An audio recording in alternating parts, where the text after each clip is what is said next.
Et quand t'es chrétien, en fait, c'est pas tes problèmes, ils s'envolent et tout devient beau, tout rose du jour au lendemain. Et en fait, il a vu que c'était dur pour moi, il a dit écoute, je t'aime, mais je vois que ça te fait du mal, donc on va arrêter. Et en fait, on s'est retrouvés les sièges à côté. Mais non. Si, je te promets. Ok, il y a trop de signes. Si je me lance dans ce projet, il n'y a plus de retour en arrière. Action. Bienvenue à tous dans ce nouveau podcast de chez Even. Et aujourd'hui, on a un invité hyper spécial. J'avoue, j'avais hyper hâte qu'elle arrive. It's me. Voilà. Je te laisse te présenter. Avec plaisir. Bah écoutez, bonjour à tous, bonjour Even.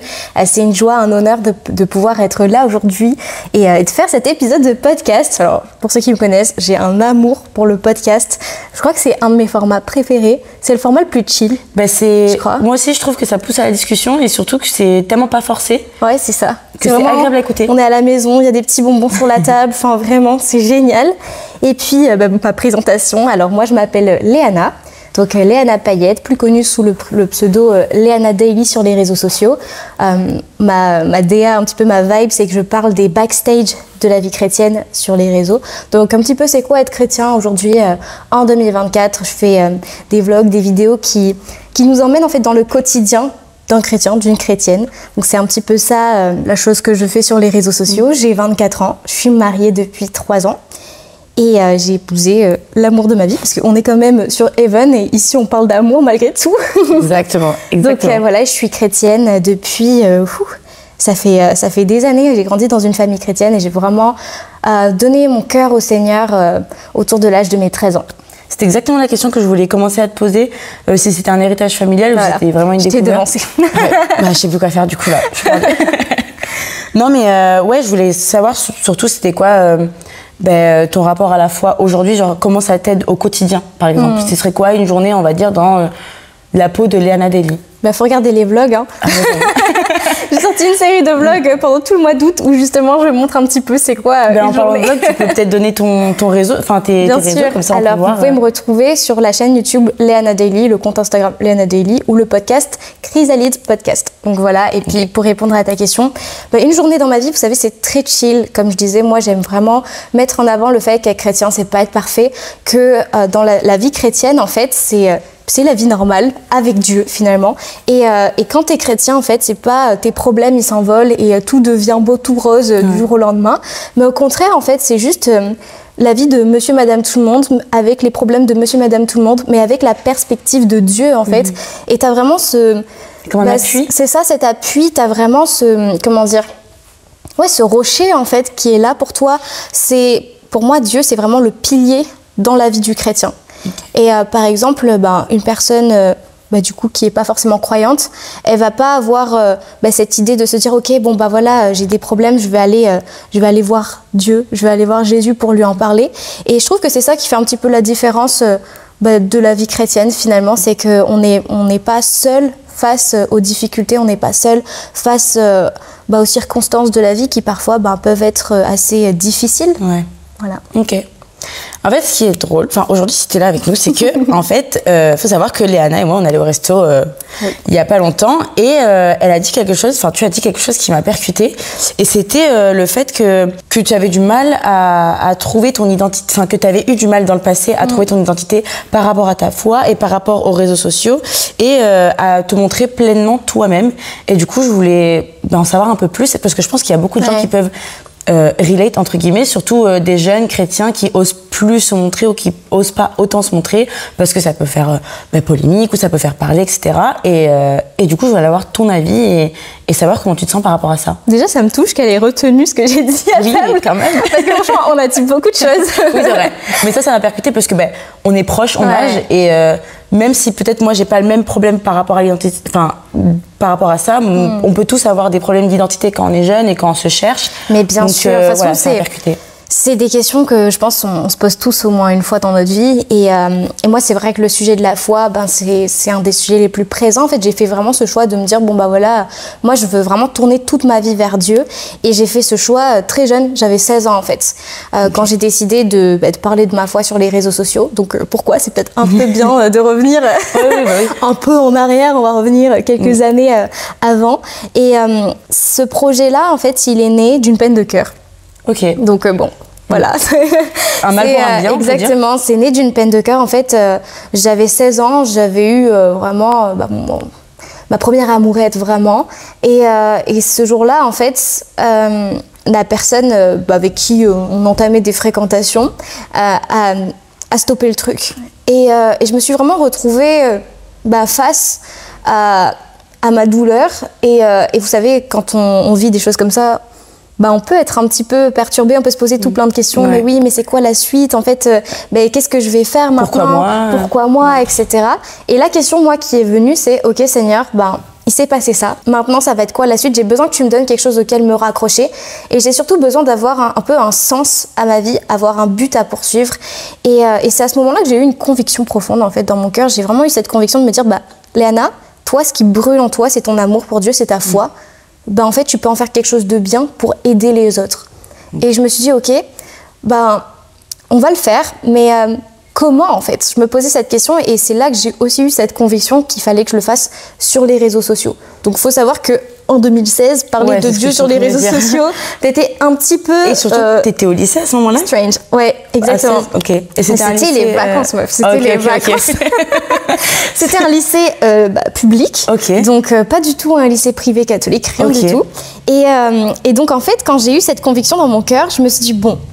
Alors Léana, si tu commences à faire ça, tu vas aller au lycée et les gens ils vont te regarder. Voilà, ma question c'est que comment ça a été vu, surtout que au lycée les gens sont pas forcément très très sympas tout le temps. Exactement. Donc, et en fait franchement je me suis dit si je le fais en fait il faut que je le fasse à fond. Ouais. Parce que là si je me lance dans ce projet il n'y a plus de retour en arrière. Parce qu'en fait si je retourne en arrière finalement ou si je suis pas sûre de mon choix, en fait je vais pas être crédible dans ce que je vais faire. Ouais. Et donc j'ai vraiment pris cette décision de me dire ok. Je partais du principe que je voulais faire quelque chose de plus grand que moi. Moi, mon but premier, en fait, c'était pas de convaincre des gens ou quoi que ce soit, mais c'était juste, en fait, de partager mon quotidien, de partager ma vision des choses et de partager l'amour, tout simplement. En fait, tu t'attendais pas à grand chose, en fait. Non, en fait, franchement, c'est ça, et pour aider les gens.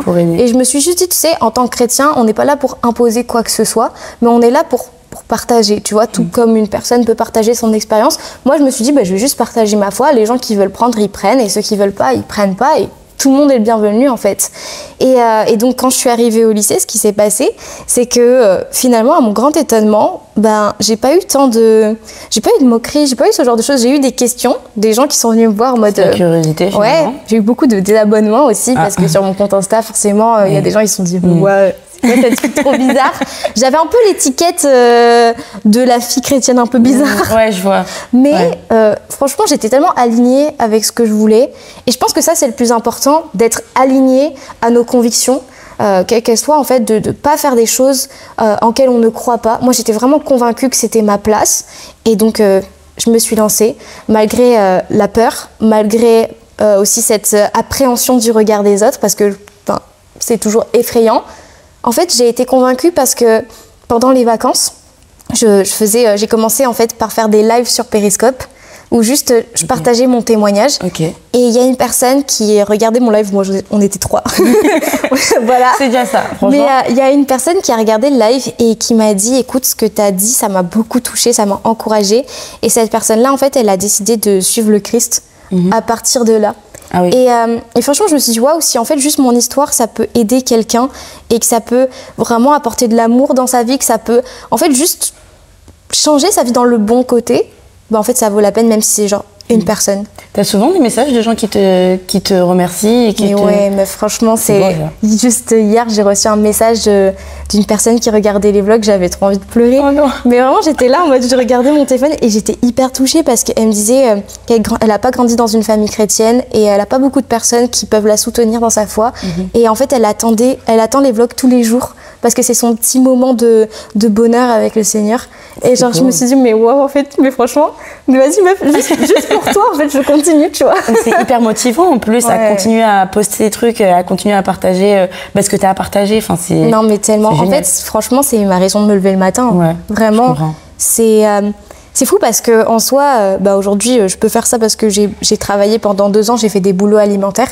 Et aujourd'hui, j'ai le chômage qui me permet de faire ça. Et puis mon mari derrière aussi qui permet d'assumer financièrement. Mais je me dis, purée, c'est tellement pas pour l'argent. En fait, franchement, c'est pour moi, ce qui remplit mon cœur, c'est vraiment de se dire, voilà, j'ai apporté un rayon de soleil par la grâce de Dieu dans la vie de quelqu'un, quoi. Voilà. C'est incroyable. Il y avait une autre question aussi que je voulais te poser. C'était, parce qu'on peut souvent avoir une pression quand on est sur Internet à maintenir une certaine image, surtout quand on est chrétien. Est-ce que des fois, tu as déjà senti cette pression à devoir produire un certain type de contenu ou à devoir te montrer comme d'une certaine manière, même si tu n'avais pas forcément envie? Elle pose des questions touchy, là. Ah oui, je vais dans le vif du sujet, moi. Non, mais t'as raison, on est là pour ça. Voilà. Ah bah écoute, moi, je sais pas si je suis l'exemple ou pas, mais on va dire que mon contenu est assez controversé. Donc, ouais, dans le sens où, en fait, il faut savoir que dans mon histoire, j'ai grandi dans l'église, avec un grand E, et j'ai vu énormément de choses. Enfin, je veux dire, moi, j'ai beaucoup de proches qui ont été blessés, beaucoup de gens qui, en fait, qui aujourd'hui ne vont plus à l'église parce que justement, ils ont été blessés par plein de choses qui se sont passées. Et donc, j'ai vraiment pris ce recul-là de me dire, ok, en fait, le plus important, c'est notre relation avec Dieu. Ouais. C'est ça qui compte le plus, c'est ta relation personnelle avec Dieu. C'est important de toujours garder, en fait, ce recul, de pas boire tout ce que les gens vont te dire, même si c'est un pasteur, même si c'est quelqu'un sur l'estrade. En fait, c'est pas parce que une personne est placée sous une position d'autorité que ce qu'elle va dire, c'est la parole de la vérité. Et moi, je pars du principe que la seule vérité, c'est la Bible. Et que tout ce qui est autour, on a le droit de le remettre en question. Tout ce qui n'est pas écrit noir sur blanc, on a le droit de le remettre en question. Surtout qu'on évolue au fil du temps et qu'on est obligé de s'adapter un peu au monde. Exactement. Et puis, les choses que toi, tu vas recevoir, en fait, ne sont pas valables pour tout le monde. Dans le sens où toi, tu vas lire un verset, tu vas recevoir quelque chose par rapport à ce verset, mais ça va être pour ta propre vie. Ouais, tu vas l'appliquer à ce qui t'arrive à toi en ce moment-là. C'est ça. Mais tu peux pas l'imposer, en fait. Tu peux pas l'imposer à quelqu'un d'autre. Il y a des choses, c'est écrit noir sur blanc, ok, mais il y a des choses que tu vas recevoir personnellement et c'est important d'avoir ce recul-là.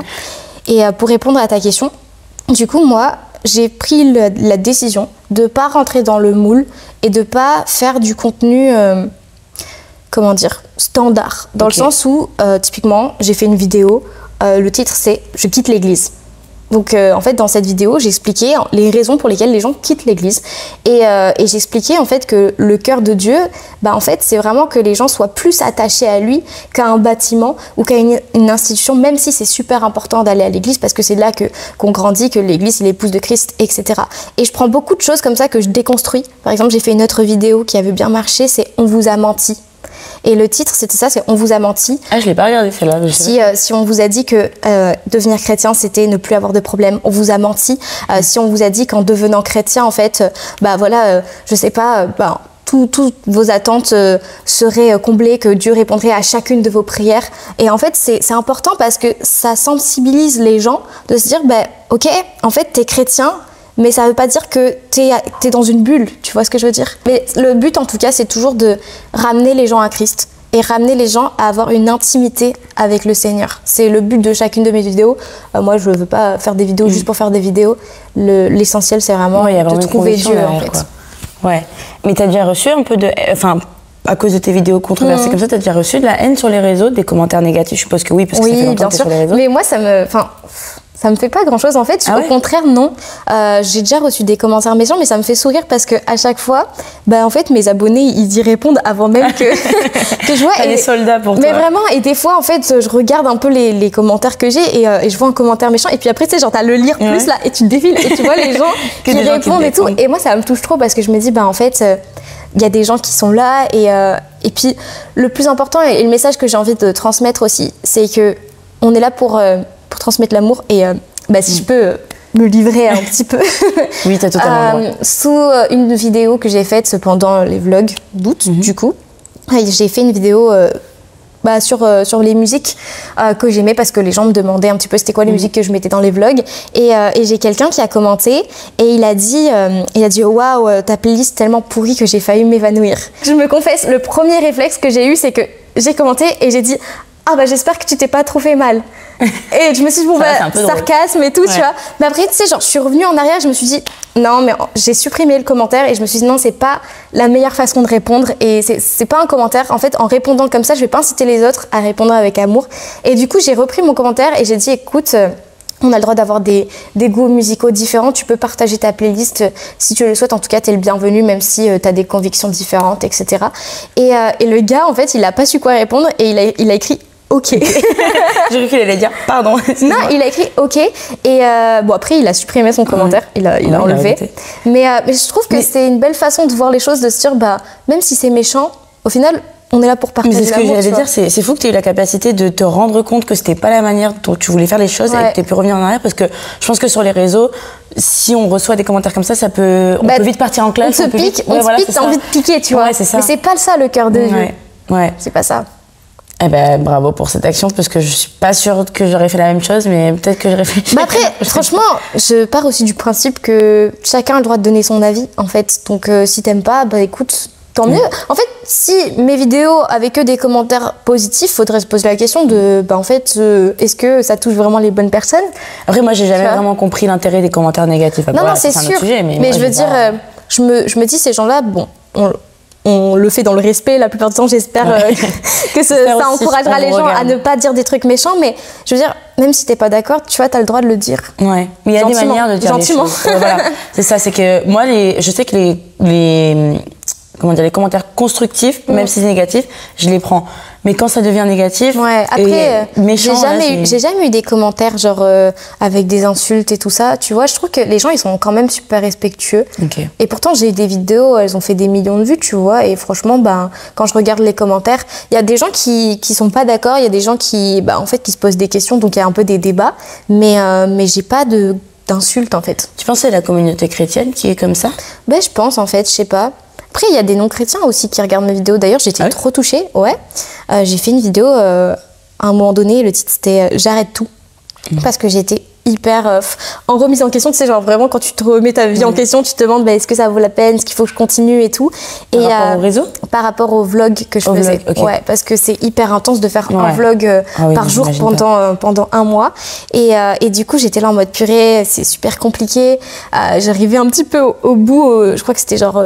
on était ça faisait une dizaine de jours. Et il y a un non-chrétien, du coup, une personne non-chrétienne qui a écrit et qui a dit, écoute, moi, je suis pas chrétien, mais je t'encourage dans ce que tu fais parce que c'est toi, c'est ton ADN, c'est ta DA. Et il m'a donné des conseils. Il m'a dit, écoute, si tu veux que tes vidéos elles aient plus de visibilité, fais ça, fais ça, fais ça. Mais si tu veux rester comme tu es, reste comme tu es. Et moi, je serai là pour te soutenir et pour liker et commenter tes vidéos pour te donner de la force. Et j'étais là en mode waouh, en fait, c'est tellement touchant pour moi de me dire, mais mon but, moi, c'est pas de parler qu'aux chrétiens, c'est que des personnes qui n'ont pas forcément la foi aussi puissent regarder. Parce que je me dis, nous, en tant que chrétiens, on va bien regarder du contenu qui parle pas forcément que de la foi, tu vois. Donc j'étais trop touchée par ça. Et comment t'as réussi à te montrer toi-même, à être authentique sur les réseaux? Est-ce que c'est la foi qui t'a poussée à être comme ça, ou est-ce qu'il y a d'autres facteurs J'ai pas toujours été comme ça. Hein. Tu regardes mes premières vidéos, je suis comme ça. Ouais. Bonjour les amis, bienvenue dans cette vidéo. Je comprends. Hein. Au début, c'est un peu. J'étais pas authentique au début. Hein. Franchement, je pense que t'as envie de donner une bonne image et puis t'as un peu peur aussi parce que tu sais pas qui regarde tes vidéos.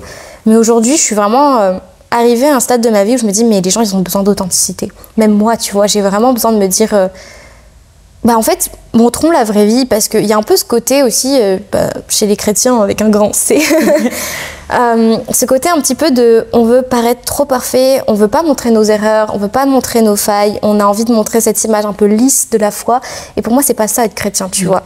Et c'est d'ailleurs à cause de ça que les backstage de la vie chrétienne, c'est né en fait. C'est pour ça que mon podcast est né, Chrysalide. C'est le truc du papillon, tu vois. Et l'idée, c'était vraiment de se dire, on va blossom, on va sortir de notre chrysalide et vraiment déployer nos ailes. Et je trouve que c'est beau parce que ça parle aussi de la transformation. Donc, pour moi, être authentique, c'est pas quelque chose qui arrive du jour au lendemain. C'est quelque chose qui s'apprend. Ça s'apprend et puis ça demande aussi beaucoup de vulnérabilité. Parce qu'aujourd'hui, moi, je parle de mes sentiments, je parle de comment je vois les choses. Je livre énormément de choses, surtout dans le podcast. Et je suis contente parce que je trouve que c'est ça qui rejoint vraiment les gens, tu vois. Voilà. Ok. On parlait tout à l'heure du fait qu'être jeune et de trouver son identité, c'est compliqué. Est-ce que tu as un conseil à donner à toutes les personnes, enfin à tous les jeunes chrétiens qui n'osent plus trop se montrer? Parce que, moi je sais que dans mon entourage, j'ai peut-être des amis qui ont différentes religions, mais en tout cas dans toutes les religions, c'est compliqué pour eux de se dire, bon voilà, moi je suis comme ça, il y a des règles dans ma religion qui sont comme ça et je suis obligée de les appliquer. Et ça se passe comme ça. Ne pas se faire juger par le reste, ça devient compliqué. Ok. Est-ce que tu as un conseil? Oui, bien sûr. En fait, il faut savoir que tu fasses les choses comme les gens veulent que tu les fasses ou que tu fasses les choses comme tu as reçu dans ton cœur de les faire, les gens, ils vont te juger. C'est sûr, les gens, ils vont parler. De toute manière, les gens ont toujours quelque chose à dire, que tu sois chrétien ou pas. Je veux dire, c'est une généralité. Et donc, à partir de là, autant faire ce que t'aimes. Moi, vraiment, je me suis dit, sois aligné à ce qu'il y a dans ton cœur, sois aligné à tes valeurs. Et puis, en tant que chrétien, soyons alignés à la parole de Dieu. Et puis, le reste, en fait, Dieu nous a créés avec des dons, des talents, avec de la créativité. Donc, let's go. On se prend trop la tête. Vraiment, on se prend trop la tête. Et moi, je me posais la question, c'est les vlogs que je suis en train de faire là, le daily vlog chrétien, ça n'existe pas en France. Ah ouais, c'est la première? Ça n'existe pas, ouais. Ok. J'ai regardé, j'ai fait des recherches. Ouais. Et des daily vlogs tous les jours pendant un mois sur la thématique un peu des backstage de la vie chrétienne, ça n'existe pas. Donc en fait, je suis la première en France. En tout cas, si je me trompe, dites-le dans les commentaires. Non, mais j'ai cru avoir regardé. Mais je suis la première en France à faire ça. Et pareil, en fait, j'ai été l'une des premières à me lancer sur YouTube en 2016. J'ai été l'une des premières à me lancer sur TikTok pendant le confinement. Et en fait, je me rends compte que, en fait, si ça n'existe pas, faisons-le. Pourquoi ne pas le faire, en fait? Et j'aurais pu me poser la question 1000 ans de me dire, mais ça n'existe pas, il doit y avoir une raison. Peut-être que si les gens ne l'ont pas fait, c'est qu'il y a quelque chose. Parce que, clairement, sur toute la France, la francophonie, moi, je me suis dit, mais c'est pas normal que ça n'existe pas, en fait. Ouais. Peut-être que personne n'a osé, en fait. Donc, au final, franchement, les amis, ce sera pas parfait, mais si vous avez reçu quelque chose dans votre cœur, et même si ça n'existe pas, en fait, faites-le, parce que ça va produire quelque chose. Et puis même moi, je veux dire, quand on regarde mes vidéos, on peut voir la différence entre même au début du mois et à la fin, les premières vidéos sont moins bien que les autres. Mais ce que je disais dans un de mes vlogs, c'est que le plus important, c'est juste de faire de son mieux. Et si chaque jour tu fais de ton mieux, au final, tu fais de ton mieux aujourd'hui, mais ton mieux de demain sera mieux, et ainsi de suite. Oui. Et du coup, tu vas progresser de toute manière. Donc le regard des autres, on s'en fiche. C'est pas ça que vous allez emporter avec vous un jour. Juste posez-vous la question, pourquoi vous faites les choses? Moi, je fais les choses parce que j'ai envie de laisser un héritage derrière moi. J'ai envie de laisser quelque chose sur Terre quand moi, je serai plus là. Et c'est ça ma raison, en fait. Donc, que les gens me critiquent ou pas, allez-y. En fait, ça m'empêchera pas de faire ce que Dieu m'a mis dans le cœur. Tu penses qu'il faut trouver une raison avant de se lancer? Mais bien sûr, ton pourquoi, c'est le plus important. Pourquoi tu fais les choses, pourquoi tu te lances. Si t'as pas un pourquoi, mais le pourquoi, c'est dans tout. C'est dans le business, c'est dans le travail, c'est dans les études. En fait, le pourquoi, c'est la base. Ouais. Parce que c'est ce qui va te tenir quand tu auras envie d'abandonner. Ouais. Et puis, ça va se ressentir aussi à travers les vidéos. Une personne qui fait ça juste pour faire ça, on va le voir dans ses yeux, dans ses paroles, on va le sentir qu'il n'y a pas vraiment d'action derrière. Et si j'avais pas mon pourquoi, en fait, j'aurais jamais tenu. Là, on est au vlog 22 aujourd'hui, mais j'aurais jamais tenu 22 vidéos en 22 jours. C'est un truc de fou. Tu dors plus beaucoup, non? Franchement, ça va, j'ai trouvé mon rythme. En vrai, j'ai trouvé mon rythme, ça va maintenant. Mais les premiers jours, je me couchais à 2h du matin, j'en pouvais plus. C'est pour ça que j'ai pété un câble dans ma vidéo. Là, j'étais en mode, c'est bon, je suis fatiguée. Mais mon pourquoi, c'est qu'en fait, quand je regarde le message de la fille là, qui me disait qu'elle n'a pas un contexte chrétien et que les vlogs, c'est son petit moment de bonheur qui lui permet de se rapprocher de Dieu, en fait, c'est ça mon pourquoi. C'est pour ces personnes-là que je fais ça, tu vois. Ouais, je comprends. Mais en plus, c'est drôle parce qu'on parle d'identité chez les jeunes et tout, mais en fait, il y a aussi des personnes qui se convertissent et qui sont juste plus vieux. Mais comment on fait à partir de ce moment-là, quand tu as eu toute une vie de non-chrétien, avec un entourage qui te connaît en tant que non-chrétien, et d'un coup, bam, on est chrétien, et il faut se retrouver une identité par rapport à ça. Je me dis, mais ça doit être compliqué. Enfin, c'est pas du tout ta situation, mais je me pose la question. Il y a tellement de gens qui ont changé le monde à plus de 40 ans. Tu regardes par exemple le gars qui a fait KFC, tu regardes la femme qui a écrit les Harry Potter. Je connais pas l'histoire du gars qui a fait KFC. C'est un mec, il avait je crois la cinquantaine ou soixantaine, je sais plus trop, en gros plus de 40 ans. Et si tu veux, il traversait une période super dure dans sa vie, il avait plus beaucoup d'argent et tout. Et en fait, le truc qu'il a trouvé pour pouvoir un petit peu s'en sortir, c'était qu'il allait distribuer du poulet frit à ses voisins. Ok. Et en fait, ça a tellement plu qu'au final, un jour, il a sorti son restaurant. Et puis, des années plus tard, en fait, c'est devenu KFC, Kentucky Fried Chicken. Ouais. Et il y a tellement d'histoires comme ça inspirantes de personnes qui, au milieu de leur vie, en fait, se réveillent et se disent « Ok, en fait, il y a quelque chose en moi qui n'est pas sorti. Il y a quelque chose qui brûle en moi, qui doit sortir, qui doit jaillir.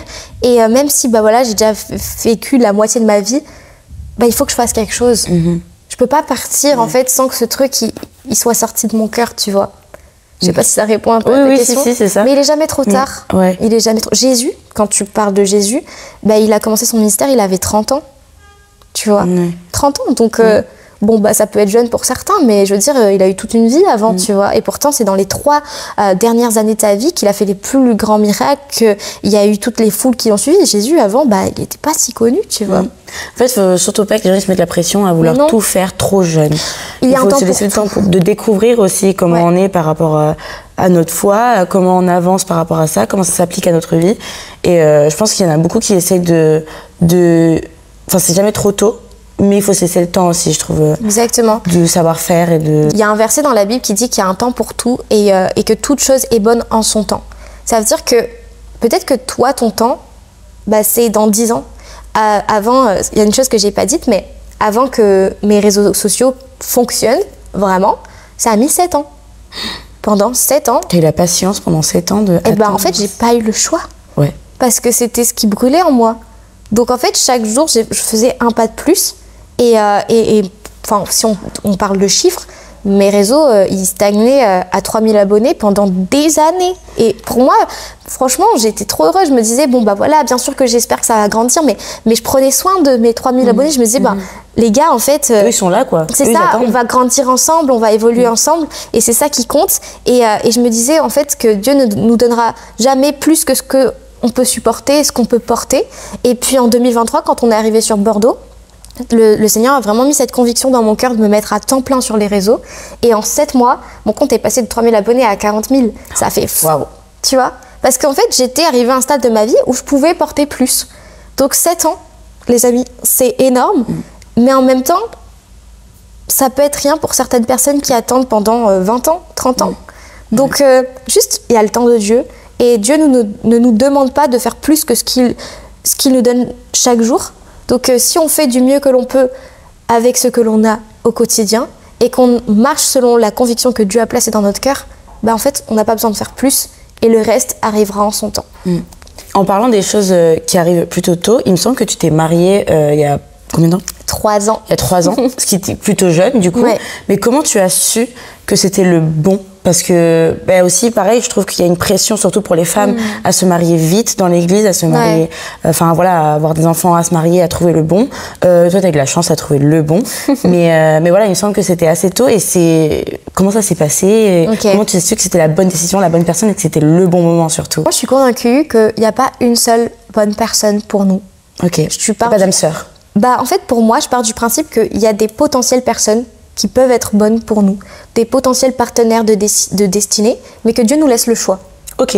Parce que imagine, un truc tout bête, mais imagine la bonne personne, elle meurt, tu fais quoi? T'es là, ouais. Bon bah Seigneur, écoute, c'était sympa, je l'ai pas rencontré, il est parti. Ah, mince. Ouais, j'avoue que non, ça marche pas. Donc moi, je pars vraiment de ce principe-là que Dieu nous laisse le choix, et il y a des personnes qui vont être compatibles avec nous, avec nos valeurs, avec notre destinée, avec nos ambitions, avec notre foi, et puis d'autres non. Et puis même, enfin, je veux dire, imagine que c'est 2 personnes compatibles, mais qu'il y en a une qui est intéressée par l'autre. C'est ok en fait. Ouais. Et moi, il faut savoir que depuis l'âge de mes 14 ans, j'avais dit à Dieu que je voulais vraiment me marier avec une personne selon son cœur. Enfin, pour moi, c'était vraiment important d'avoir une personne qui partageait ma foi, qui partageait mes valeurs et surtout qui allait être un compagnon de destinée pour moi, autant moi que pour lui que pour moi. Et à 14 ans, en fait, j'ai dit à Dieu, ok. À 14 ans? Ouais, à 14 ans. J'ai dit à Dieu, Seigneur, on fait un deal, donc you and me. Donc, j'attends, je me préserve, pas de petits copains. J'attends la personne que tu me présenteras, en fait, finalement. Et cette personne-là, comment je saurais que c'est une personne que tu as mis sur ma route pour moi? En fait, c'est quelqu'un qui aura ton cœur. Et les années ont passé, donc je rentre au lycée. C'était dur parce que franchement, il y a quand même une grande pression. Moi, je voyais toutes mes amies, elles avaient des chéris. Ouais. Entre-temps, j'avais eu déjà des amourettes dans le sens où j'avais déjà eu des crushs dans mon cœur, etc. J'avais jamais eu de relation où je suis sortie officiellement avec la personne. Surtout quand on est au lycée et qu'on voit tout le monde faire la même chose. Mais c'est ça, tu vois. On veut faire la même chose que eux. Je me suis posé plein de fois des questions et tout. Mais ça n'a jamais abouti, tu vois, jusqu'à la vraie peine de cœur que j'ai eue en 2016. Et en fait, suite à cette peine de cœur, j'ai rencontré du coup celui qui allait devenir mon mari. Okay. Et en fait, avant que ce soit mon mari, c'est devenu mon meilleur ami. Ah oui, c'est vrai que tu m'avais raconté, j'ai trouvé ça très drôle. Forever. Best friend entre guillemets. Mais c'était vraiment mon best friend. Ouais, je te promets. Ah mais à ce moment-là, il n'y avait pas de... il n'y avait rien. Il y avait rien. Genre, dis-toi que on se donnait des conseils mutuels et tout. Moi, je lui donnais des conseils pour l'une des filles qui lui plaisaient, et puis lui, il faisait pareil de mon côté. Enfin, vraiment, on était best friends. Et à un moment donné, si tu veux, en fait, il n'était pas chrétien déjà, donc pour moi, dans ma tête, je me disais, bah non, c'est pas possible, tu vois. Okay. Et c'était pendant les vacances de décembre 2016, et on s'appelait tous les jours. Mais vraiment, genre, on s'appelait tous les jours pendant 2 heures, et j'étais en mode, mais purée, à un moment donné, je me suis dit, mais attends, t'appelles pas quelqu'un comme ça s'il y a rien, tu vois. Et il y avait des sentiments qui commençaient à naître dans mon cœur, et j'étais là en mode, oh no, c'est pas possible, Seigneur. Tu peux pas me faire ça, il te connaît pas, tu connais mon cœur face à ça, tu sais que je veux quelqu'un qui t'aime et tout. Et en fait, moi, j'étais convaincue que les sentiments, ils étaient que de mon côté et pas du sien. Et donc, je me suis dit, bon, bah écoute, je vais aller lui dire que j'ai des sentiments. Comme ça, moi, j'ai vidé mon sac. Et après, on reprend une amitié tranquille. Tu sais, genre, il va me dire, moi non et tout. Je vais dire, bah écoute, pas de souci, on reste amis, ça va être trop bien et tout ça. Tu vois, vraiment, dans ma tête, j'avais fait mon petit schéma. Sauf que ça s'est pas du tout passé comme ça. Et quand je lui ai dit que je l'aimais, en fait, bah, il m'a dit que lui aussi. Et vraiment, je me suis retrouvée en mode... Ouais, mais du coup, qu'est-ce qu'on fait maintenant? Parce que lui... C'était pas dans le programme. Je n'avais pas prévu ça comme ça. Et du coup, ben, franchement, je me suis sentie démunie. Parce que moi, je pensais que ça allait être A. Et en fait, c'était pas du tout ça.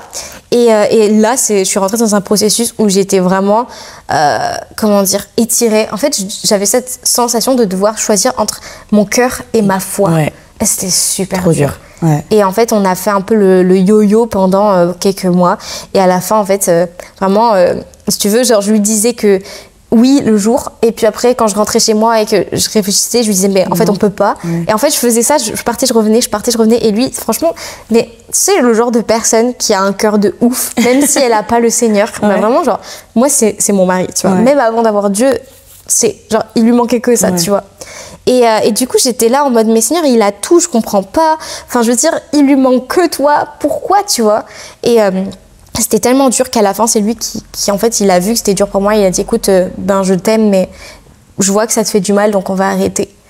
Wow. Et vraiment, genre, ah my gosh, mais ça t'a rendu un certain poids de plus devoir choisir, ça? Oui, parce qu'en fait, je pense que j'aurais pas été capable. Ouais, non, je l'aimais trop. Ouais. Je l'aimais trop. Enfin, c'était horrible parce que j'aimais Dieu, mais je l'aimais aussi. Et j'étais en mode, Seigneur, mais en fait, fais quelque chose parce que moi, j'ai pas la force, tu vois. Et donc, ben, il a fait ce choix. Et pendant 3 ans, bien 3 ans, ouais, on s'est plus parlé. 2-3 ans. Et puis, moi, j'ai fait mon chemin. Mais j'ai jamais cessé de l'aimer. Lui, il a fait son chemin aussi. Et en fait, dans le cadre de son travail, il avait un collègue qui était chrétien. Et en fait, il lui partageait sa foi. Et c'est comme ça, en fait, que lui, il a donné son cœur au Seigneur. Mais du coup, il a vraiment fait son chemin tout seul. Donc, même pas par rapport à toi, en fait. C'est que ça devait lui arriver. Oui, exact. En fait, on se parlait plus et tout, tu vois. Enfin, vraiment, on s'aimait toujours, mais on se parlait plus. Et puis, en fait, il est revenu un jour. Et puis, on a tellement prié pour savoir, en fait, est-ce que c'était ta volonté, Seigneur? Et il y a eu tellement de signes à un moment donné, tu vois. On s'était reparlé, on devait se voir à l'aéroport en métropole à Paris. Et en fait, moi, j'avais pris mes billets de train avec mes parents, mais longtemps à l'avance. Et lui, il avait pris ses billets de train à la dernière minute. Et en fait, on s'est retrouvés les sièges à côté. Mais non. Si, je te promets. Ok, il y a trop de signes. Il y avait ça. Enfin, vraiment plein de choses comme ça qui sont passées. Même à notre mariage. Enfin, je veux dire, on a tellement été bénis. On n'a presque rien payé de notre mariage. Il y a des gens de nulle part, ils nous ont fait des cadeaux. J'ai des abonnés qui ont reçu dans leur cœur du Seigneur de nous donner de l'argent et tout. Alors que, genre, on se connaissait pas du tout pour soutenir notre mariage. Alors, on n'avait rien demandé, tu vois. Mais vraiment, genre, ça a tombé du ciel. Et on s'est dit, ok, Seigneur, ben, on a mis notre vie en règle devant toi. Et maintenant, on voit que tu bénis. Ouais. Donc, à toi la gloire, en fait. Et du coup, je m'étais aussi posé la question, parce que tu disais que lui, en fait, il croyait pas en Dieu. Il était athée de base. Qu'il était athée. Et tu as quand même eu le temps et la force d'attendre, ce que je trouve hyper courageux. Parce qu'il y en a plein qui auraient dit, bon, je vais voir ailleurs, en fait. Et en fait, quand on se parlait plus, pendant ces 2-3 ans, j'ai eu une relation, entre guillemets, assez courte, mais en fait cette relation m'a permis de comprendre que tu voulais pas ça. Je voulais pas ça, et surtout que je l'aimais encore, parce qu'en fait quand j'étais avec ce garçon, je faisais que de penser à Manu, et c'est pour ça aussi que j'ai arrêté, parce que je me suis dit mais non, en fait je suis désolée, mais c'est pas toi que j'aime, en fait. Voilà. Ouais. Mais bon, ça t'a permis de savoir qui t'aimait vraiment. Et oui, c'est ça. Et puis, franchement, même en tant que chrétien, en fait, c'est pas un crime. C'est pas un crime de fréquenter. Mais vous êtes humain surtout avant. C'est ça. Enfin, je veux dire, par exemple, les gens qui sont célibataires, souvent, ils ont peur de proposer des verres ou de sortir et tout ça. Mais en fait, si t'es célibataire et que t'es dans cette optique de rencontrer des gens, enfin, c'est pas mal de vouloir aller boire un verre avec quelqu'un dans un lieu public, etc. Et surtout, on perd rien. Ouais, c'est ça. Ou puis même, au pire, tu te fais un ami. Donc, il n'y a rien de mal à s'inscrire sur une application de rencontre chrétienne et de décider de rencontrer des personnes. Au final, on n'a rien à y perdre si c'est fait dans un bon cadre, en fait. On reste humain avant d'avoir tout le reste, quoi. Et c'est normal. Enfin, qu'il y a beaucoup d'interdits et il y a beaucoup de choses qui sont mal vues. Puis c'est pas parce que tu vas prendre un verre avec un garçon ou que tu vas prendre un café avec quelqu'un que tu vas forcément l'épouser, tu vois. Non, bien sûr que non. Donc, avant d'avoir des gens avec qui ça match, il y en a plein avec qui ça ne matche pas, mais c'est normal, ça fait partie du jeu, quoi. En fait, faut juste être sûr de ses valeurs, être sûr de ce qu'on veut, d'avoir un cadre et voilà. Ouais. Eh ben, c'était un très bon conseil, je trouve. Et ben finalement, moi j'aimerais bien savoir ce que tu as envie de dire au monde, aux gens qui nous regardent, aux jeunes qui t'écoutent, au monde entier. Bon, pas sûr qu'il y ait le monde entier qui nous regarde, mais il y a quand même quelques personnes. Donc pour eux, est-ce qu'il y a quelque chose que tu as envie de dire par rapport à tout ce qu'on a dit aujourd'hui, par rapport à se trouver et à suivre ses propres valeurs et à trouver son identité. Ok, bon déjà j'aimerais vous dire merci d'avoir regardé cet épisode, d'être resté jusqu'à la fin. Et ici il y a un conseil peut-être que je pourrais donner aux gens qui nous regardent aujourd'hui, c'est chercher premièrement le cœur de Dieu. Parce que si vous trouvez le cœur de Dieu, vous allez trouver votre vocation, vous allez trouver ce qui brûle en vous, et au final vous serez aligné à vos valeurs et à qui vous êtes. N'ayez pas peur du regard des autres. Les gens auront toujours des choses à dire, les gens auront toujours des critiques ou ils penseront toujours savoir mieux. Mais si vous êtes fidèle à vous-même, en fait, vous allez réussir. Et ne laissez pas non plus la définition de la réussite selon les autres vous impacter. Parce que la réussite, c'est quelque chose de très personnel. Et peut-être que pour vous, la réussite, ce sera d'avoir une famille. Peut-être que pour vous, la réussite, ce sera juste de vous sentir bien dans votre travail. Peut-être que pour vous, la réussite, ce sera juste de pouvoir réussir en fait, à avoir votre connexion avec Dieu. Ou ce sera peut-être juste de pouvoir, je sais pas, moi, en fait, poster votre première vidéo sur les réseaux sociaux. La réussite, c'est juste d'être là où Dieu veut qu'on soit. Et je pense que c'est ce qu'on doit rechercher en premier. Donc j'espère en tout cas que cet épisode de podcast vous aura encouragé et que ça vous aura aussi montré que en fait Dieu vous a créé tel que vous êtes et vous n'avez pas besoin de ressembler à quelqu'un d'autre pour briller. Vous avez juste besoin d'être vous-même. Waouh, incroyable.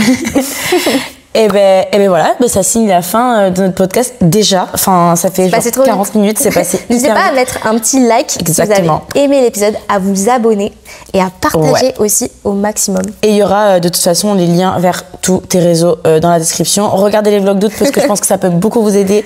Et ben c'est cool, c'est un petit rendez-vous par chaque jour. C'est très chill, c'est vraiment très chill. Un petit rendez-vous, hop, on va voir Léana, qu'est-ce qu'elle a fait aujourd'hui, ok, trop cool. Et puis voilà. Merci beaucoup. Merci à toi, c'était super. Mais grave, on se refera ça la prochaine fois. Bye bye. Ciao.